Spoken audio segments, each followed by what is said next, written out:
Nous allons présenter aujourd'hui un protocole très intéressant qui est le protocole ARP, donc Address Resolution Protocol. C'est un protocole qui intervient entre les niveaux 2 et 3 selon le modèle OSI. Donc on ne va pas en parler davantage, on ne va pas le présenter de manière explicite. On va d'abord énoncer une problématique. Donc pourquoi? Parce que ça ne sert à rien de le présenter sans montrer vraiment son intérêt, à quoi il sert, etc. Donc supposons ici qu'on a un réseau local composé de 4 équipements terminaux et d'un commutateur. Donc nous avons le commutateur qui relie les 4 équipements terminaux entre eux. On a une topologie en étoile. Et on veut faire en sorte que PC1 puisse communiquer avec PC4 selon le modèle TCP/IP. Donc c'est assez connu. Donc nous avons le modèle TCP/IP, donc nous avons de part et d'autre la pile protocolaire TCP/IP, donc la couche application, transport, internet, accès réseau, au niveau de PC1 et bien sûr au niveau de PC4. Si on avait opté pour OSI, on aurait mis au niveau de PC1 et de PC4 le modèle à 7 couches. Donc notre PC veut communiquer, donc le 1 veut communiquer avec le 4, il a sa donnée brute qu'il veut lui envoyer, donc il y a pas de problème. Il va formuler sa donnée applicative en ajoutant un en-tête applicatif à la donnée brute. Donc ça aussi, il n'y a pas de problème. Donc ça se fait au niveau de la couche application du modèle TCP/IP.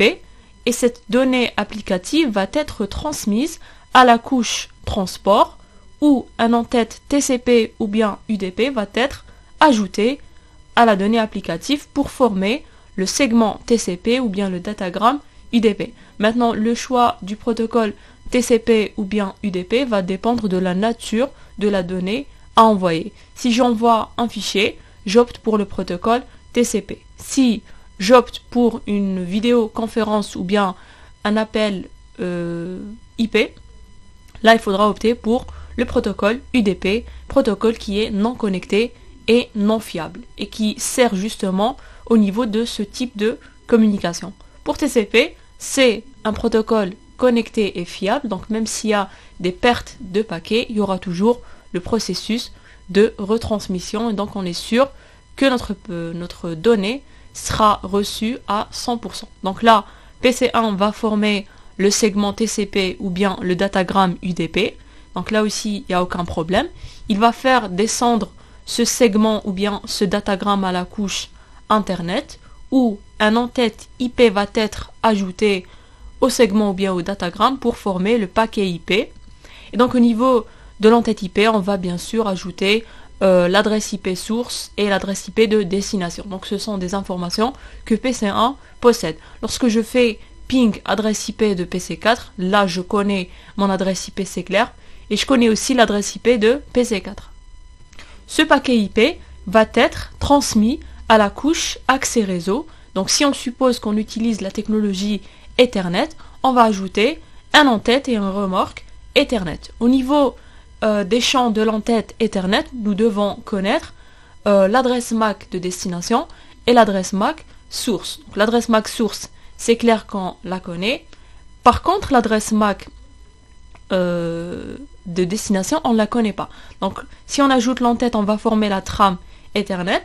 Cependant, on n'a pas en main l'adresse MAC de PC4. Et donc là, il y a un problème. Donc, on ne peut pas former notre trame Ethernet et donc on ne peut pas continuer ce processus d'encapsulation et donc on ne pourra pas convertir notre trame en un signal qu'on va émettre au niveau du support. Et donc on est, si on veut, bloqué. PC1 est bloqué au niveau de la communication. Il n'arrive pas à communiquer avec PC4 parce que justement, il ne possède pas son adresse MAC. Alors, une adresse MAC, on n'a jamais eu l'occasion de la définir de manière explicite, c'est tout simplement l'identifiant de la carte réseau au niveau d'un équipement. Elle a cette forme-là, sachant que X est un chiffre hexadécimal, donc elle est sur 48 bits. C'est une adresse physique, unique à une machine dans le monde entier, et ne change jamais, sauf si on change la carte réseau du PC, contrairement à l'adresse IP qui est une adresse logique, qui change au bout d'un certain delta T. elle est sur 6 octets, comme on l'avait dit, sur 48 bits, ou bien c'est tout simplement 12 chiffres hexadécimaux, ou bien 6 groupes de 2 chiffres hexadécimaux séparés par des tirés du 6. Elle va de 48 0 jusqu'à 48 1, donc de 12 0 jusqu'à 12 F, parce que le X est un chiffre hexadécimal, donc la valeur maximale, ça sera 4 1 qui va donner un F. Et l'adresse avec que des F, ou bien que des 1 en binaire, c'est ce qu'on appelle l'adresse MAC de diffusion. Donc ça ressemble un peu à l'adresse IP de diffusion, où on a la partie machine, tous les bits de la partie machine qui sont égaux à 1. Là, on a tous les bits de l'adresse IP qui sont égaux à 1. Et donc, ça va nous donner cette adresse-là. Donc 12 chiffres hexadécimaux égaux à F. Donc, comme pour le cas de la partie de l'adresse IP qui comporte une partie réseau et une partie machine, pour l'adresse MAC, elle contient une partie constructeur et une partie machine. Donc les tailles des parties constructeurs et parties machine sont égales. Elles sont sur 3 octets. Alors les 3 octets de poids fort constituent la partie constructeur. La partie constructeur, c'est l'identifiant du constructeur de la carte réseau. Par exemple, dans le monde, il y a plusieurs constructeurs. Donc il y a Dell, HP, etc. Donc chaque constructeur, il va posséder un identifiant qui va être unique pour toutes les machines qu'il va créer. Et donc la partie machine, ça sera la partie qui va varier justement au niveau des équipements d'un même constructeur. D'un point de vue réseau, ça n'a pas un très grand sens, donc on va pas vraiment s'en servir. Donc même si on a des parties constructeurs différentes au niveau du réseau local, ça ne pose pas de problème. Si on a les mêmes parties constructeurs, ça ne pose pas de problème. Donc ça n'a aucun impact d'un point de vue réseau. C'est pas comme dans le cas de l'adresse IP. Un exemple, on a ici une adresse MAC, donc 05-6 A9-6 88-6 BD-6 3E-6 F9. Donc ça c'est une adresse MAC. Les 3 premiers octets constituent la partie constructeur, les 3 derniers octets vont constituer la partie machine. Pour les notations, on peut soit noter par des tirés du 6, on va séparer les 6 groupes de 2 chiffres hexadécimaux par des tirés du 6, donc c'est l'écriture la plus utilisée, ou bien par des 2 points, ou bien on va diviser notre adresse MAC en 3 groupes de 4 chiffres hexadécimaux qu'on va séparer par des points. Donc pour la dernière notation, c'est la notation qui est utilisée sous packet tracer. Donc lorsqu'on va utiliser le simulateur, on va rencontrer des adresses IP, des adresses MAC pardon, avec la dernière notation. Donc c'est juste pour vous informer. Donc on revient à notre problématique, on va en même temps évoquer la solution. Donc on avait dit que PC1 n'arrivait pas à compléter le processus d'encapsulation TCP/IP car il ne connaît pas justement l'adresse MAC de PC4. Et donc comment pourra-t-il la trouver? La solution c'est de faire appel justement au protocole ARP. Donc le protocole ARP, c'est le protocole qui va se charger de trouver l'adresse MAC de PC4 auprès de PC1. Donc le protocole ARP, donc Address Resolution Protocol, donc protocole de résolution d'adresse, c'est un protocole de niveau 2, 2,5 ou bien 3. Donc là, dans la littérature, on ne donne pas, si on veut, une réponse concrète ou bien directe quant au niveau duquel le protocole ARP joue. Donc certains disent qu'il se trouve au niveau de la couche 2, couche liaison, certains disent qu'il se trouve au niveau de la couche réseau, et certains disent au niveau de la couche 2,5, c'est-à-dire entre la couche réseau et la couche liaison. Pour ma part, j'opterais bien pour le niveau 2,5. Donc il ne fait pas partie du niveau 2, parce qu'il va manipuler les adresses IP. Il ne fait pas partie du niveau 3 parce qu'il va manipuler les adresses MAC.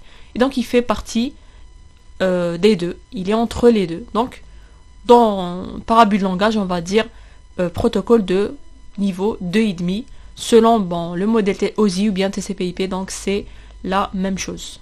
Donc sauf le truc, c'est si on parle de modèle OSI, on va pas dire adresse IP, on va dire adresse logique, adresse physique.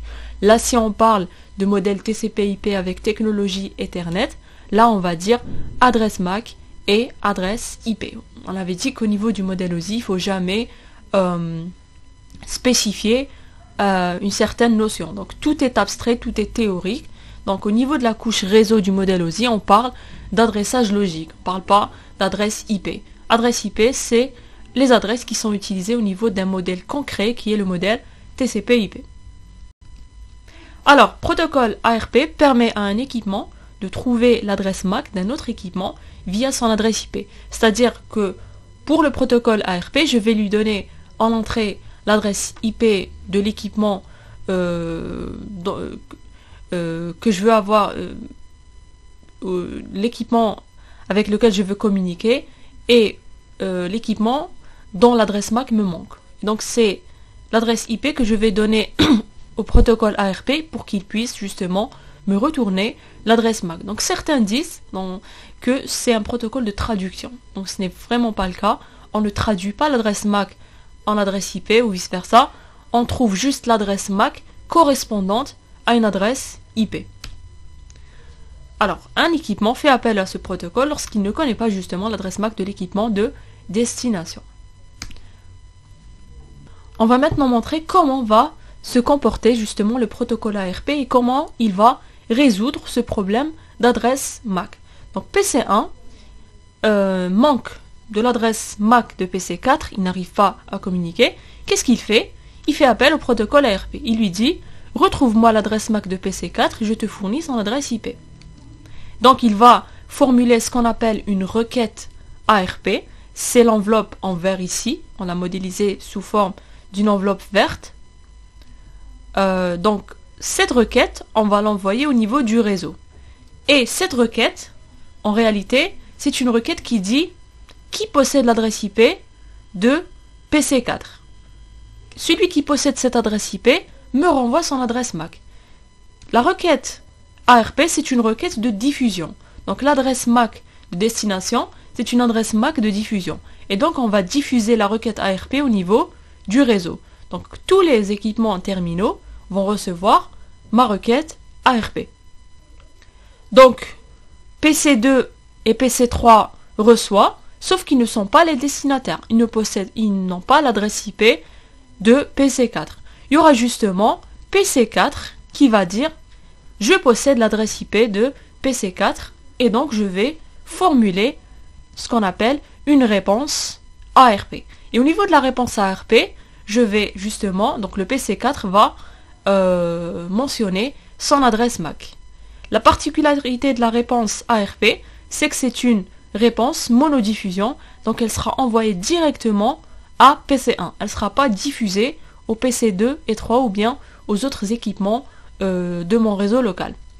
Là, PC1 reçoit la réponse ARP qui contient l'adresse MAC de PC4 et à ce stade, il pourra continuer le processus d'encapsulation et il pourra justement communiquer avec PC4. Et donc là, on va avoir un scénario standard. Donc, on a la donnée brute, qu'on va lui ajouter un en-tête applicatif au niveau de la couche application du modèle TCP/IP. Cette donnée applicative, on va la faire descendre à la couche transport, où on va lui ajouter un en-tête TCP ou bien UDP pour former soit un segment TCP, soit un datagramme UDP. Ce segment ou bien ce datagramme, on va le faire descendre à la couche Internet, où un en-tête IP va être ajouté au segment ou bien au datagramme pour former un paquet IP qui sera lui-même transmis à la couche accès réseau. Et si on opte pour la technologie Ethernet, on va ajouter un en-tête Ethernet. Et au niveau de l'en-tête Ethernet, maintenant on a le champ adresse MAC de destination qui est complet. On peut donc continuer notre processus d'encapsulation en formant la trame Ethernet et en convertissant notre trame en un signal qu'on va émettre sur le support physique que PC4 va recevoir au niveau de sa couche accès réseau, qu'il va transformer en une trame Ethernet, qu'il va désencapsuler en un paquet IP si l'adresse MAC de destination lui correspond, Donc dans ce cas, il va désencapsuler la trame en un paquet. Au niveau de la couche Internet, il va vérifier si l'adresse IP de destination lui correspond. Dans ce cas-là, il va désencapsuler le paquet en un segment qu'il va faire remonter à la couche transport. Dans le cas contraire, il va détruire le paquet. Et là, il va vérifier le numéro de port de destination s'il lui correspond pour désencapsuler le segment ou bien le datagramme en une donnée applicative qu'il va retransformer en une donnée brute. Donc là, on a le processus inverse qui est le processus de désencapsulation. Et là, PC1 a pu communiquer avec PC4. Et c'était grâce au protocole ARP qu'on a pu avoir justement cette information d'adresse MAC de destination. Si maintenant PC1 veut communiquer une deuxième fois avec PC4, donc est-ce qu'il va refaire tout le processus ARP, etc. En réalité, le processus d'encapsulation va se terminer avec succès parce que PC1 a stocké l'adresse MAC de PC4 lors de l'appel du protocole ARP. Donc lorsqu'on fait appel au protocole ARP, donc il y a la requête ARP qui est émise au niveau du réseau, qui est diffusée, il y a la réponse ARP qui arrive à l'émetteur, qui contient l'adresse MAC de destination, et ce qui est en plus avec le protocole ARP, c'est que ça permet justement de stocker l'adresse MAC de PC4 au niveau de PC1. Et donc si on refait une deuxième tentative de communication, là, on va pas faire appel au protocole ARP parce qu'on a maintenant l'adresse MAC de PC4. Maintenant, on peut se poser la question, où est-ce qu'on va la stocker? On va la stocker au niveau de ce qu'on appelle une table ARP. Donc les équipements de niveau 3 et plus possèdent des tables ARP. Donc une table ARP, elle se présente de cette façon-là au niveau d'un terminal, par exemple. Donc il y a l'adresse MAC, l'adresse IP et le type. On va l'expliquer. Donc une table ARP, c'est tout simplement une correspondance entre une adresse MAC et une adresse IP. Maintenant, quand j'ai communiqué la première fois, j'ai stocké au niveau de ma table ARP l'adresse MAC de PC4 et l'adresse IP de PC4. Maintenant, quand je veux communiquer une deuxième fois avec PC4, avant de faire appel au protocole ARP, je vais d'abord vérifier au niveau de ma table ARP si je possède l'adresse MAC de PC4. Si je possède l'adresse MAC de PC4, mon processus d'encapsulation va se terminer avec succès. Dans le cas contraire, bien sûr, je vais faire appel au protocole ARP. Pour le type, il y a deux types. Il y a le type dynamique, il y a le type statique. Le type dynamique veut dire que la ligne a été insérée par le protocole ARP de manière automatique et se supprime au bout d'un certain delta T d'inactivité. C'est-à-dire que si je communiquais avec PC4, j'ai enregistré son adresse MAC de manière automatique. Donc là, j'aurai, au niveau de type, j'aurai saisie dynamique, c'est pas statique. Et si je communique pas au bout d'un certain delta T avec ce PC, la ligne au niveau de ma table ARP va être supprimée. Et donc, si je veux communiquer une deuxième fois après l'écoulement de ce delta T d'inactivité, là, c'est clair que je vais faire appel au protocole ARP parce que je n'ai plus cette ligne présente au niveau de ma table ARP. Donc certains vont se dire pourquoi les lignes se suppriment. Donc c'est une bonne chose dans le cas où notre réseau, par exemple, il change. Si par exemple mon PC4, je le débranche au niveau de mon réseau local. Est-ce que c'est intéressant qu'au niveau de PC1, au niveau de la table ARP de PC1, il y ait toujours la ligne correspondante au PC4? Non, ce n'est pas bon et ça peut fausser justement la communication. Et donc, c'est une bonne chose que ces lignes se suppriment au bout d'un certain delta T d'inactivité. Donc si au bout d'un certain delta T, je ne communique plus avec PC4, on va supposer que PC4 ne fait plus partie de mon réseau local, et là je vais supprimer cette ligne. Il y a aussi le problème de taille. Donc si on commence à stocker et on ne supprime pas, là on va avoir des tables ARP qui seront assez conséquentes.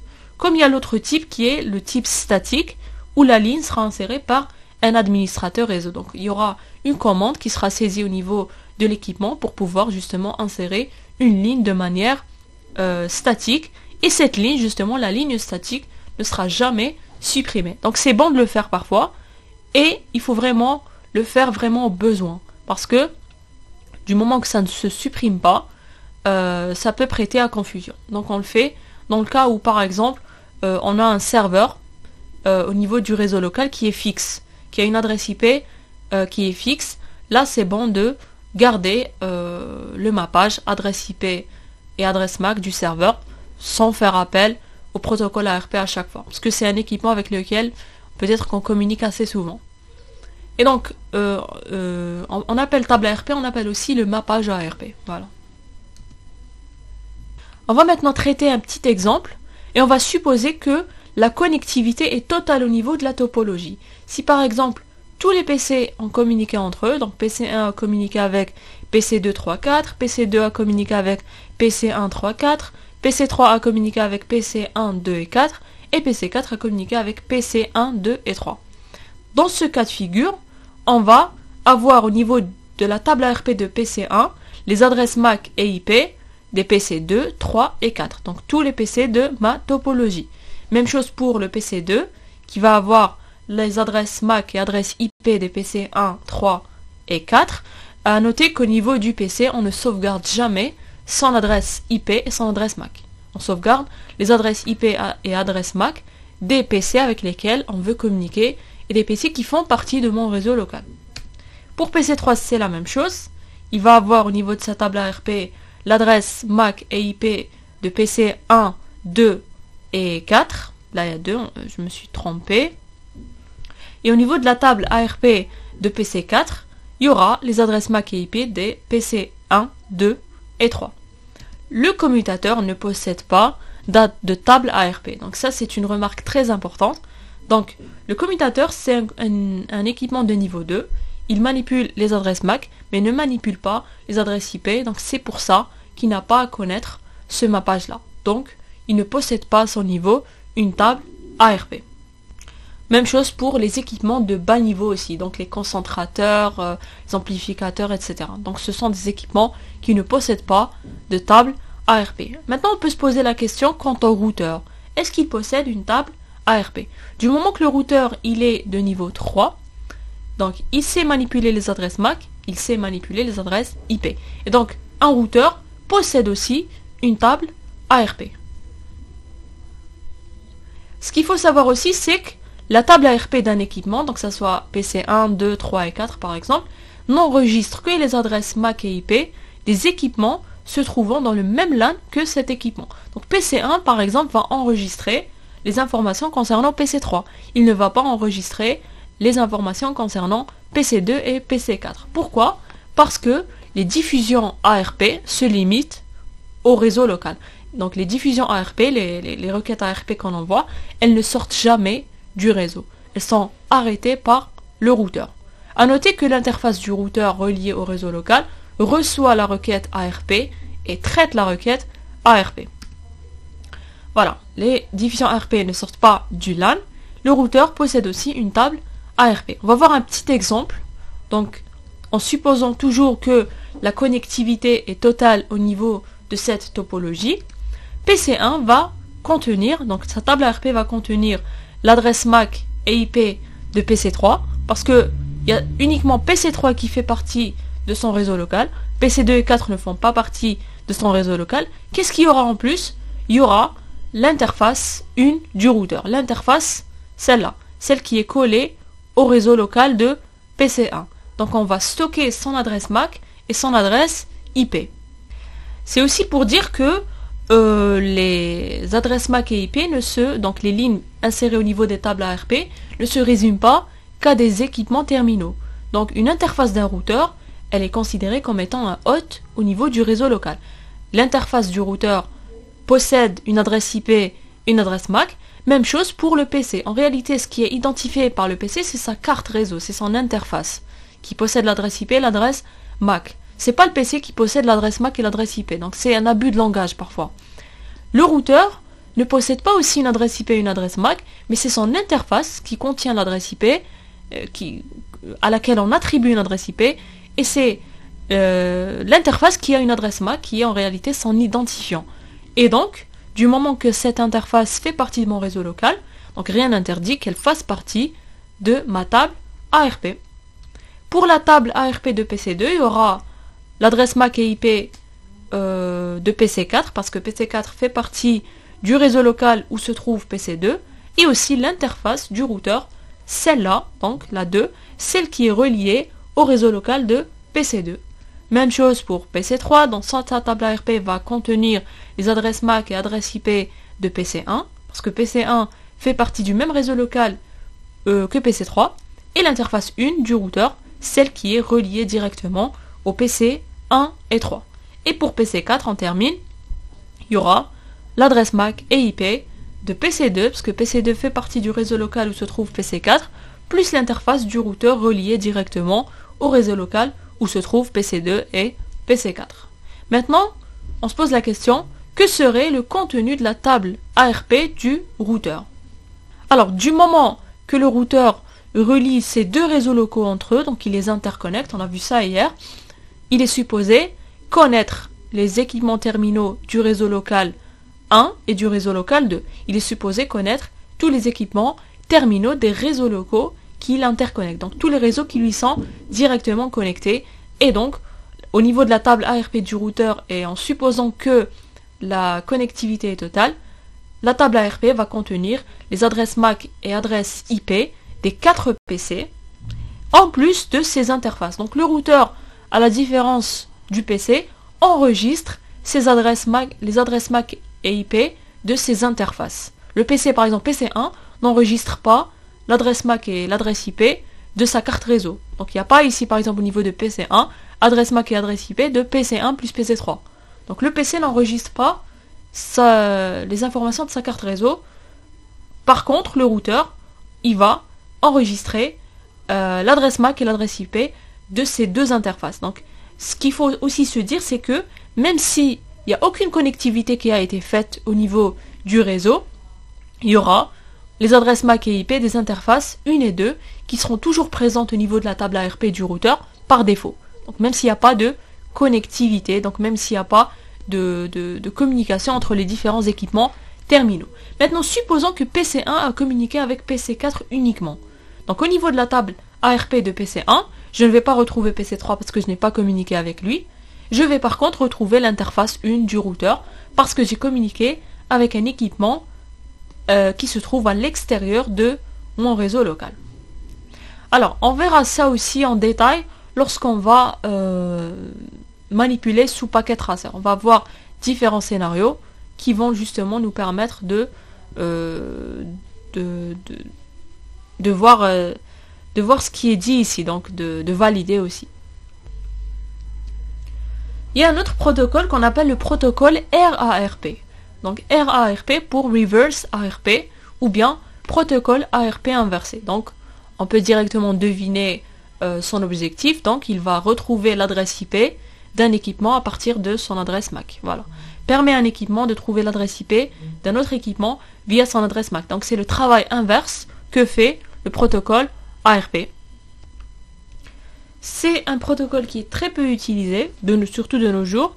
Il était utilisé parfois, dans le temps, lorsque les stations de travail, les hôtes, n'avaient pas de disque dur au niveau du démarrage, ils souhaitaient connaître leurs adresses IP. Donc pour les hôtes qui démarraient à partir de disquettes.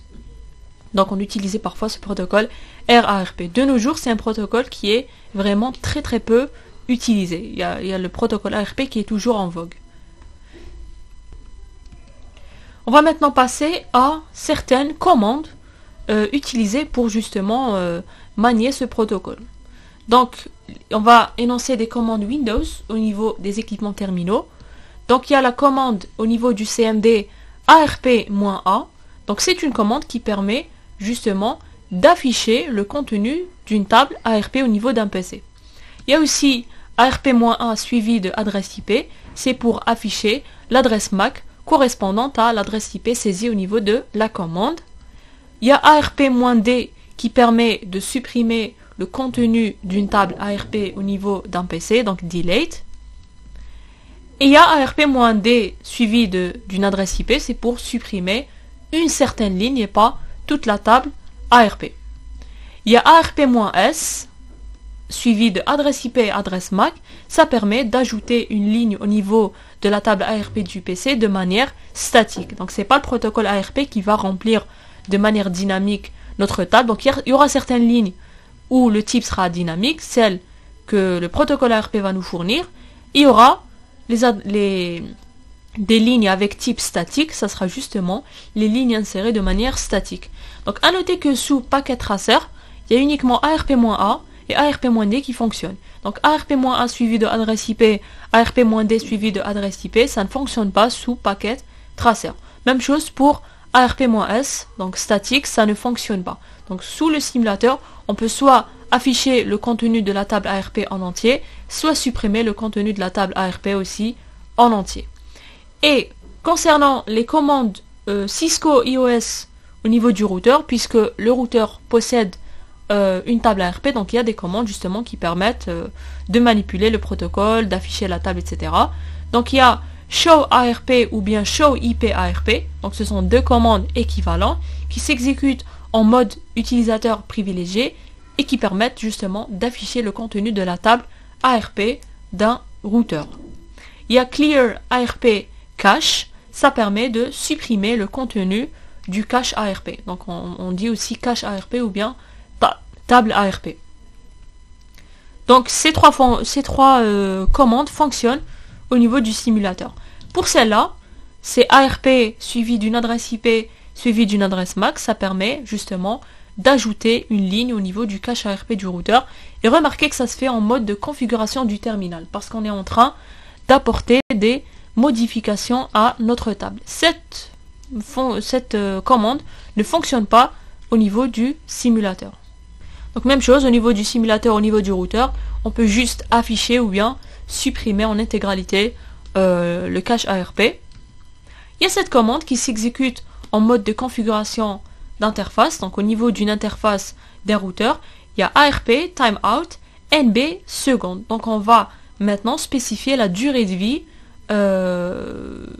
des lignes ARP en secondes. Si je mets ARP timeout 3, veut dire que la ligne va survivre qu'au bout de 3 secondes d'inactivité. Si au bout de 3 secondes, je ne communique pas au niveau de cette interface, là il y aura mon cache ARP qui va se vider des lignes au niveau de cette interface. Donc il faut la mettre de part et d'autre des deux interfaces. Et par défaut, le cache ARP d'un routeur dure 4 heures. Néanmoins, on peut le changer. Donc si on fait en sorte qu'il soit très court, par exemple 1 seconde, il n'y aura plus de communication qui pourra se faire. Parce que dès qu'on acquiert l'adresse MAC, on va la supprimer. On va le tester lorsqu'on va manipuler au niveau de packet tracer. Donc voilà en gros pour ce protocole, qu'est-ce qu'il fait, pourquoi il est présent, les problématiques qu'il permet de contrecarrer, et la plus grosse problématique c'est justement de retrouver l'adresse MAC d'un équipement avec lequel on veut communiquer.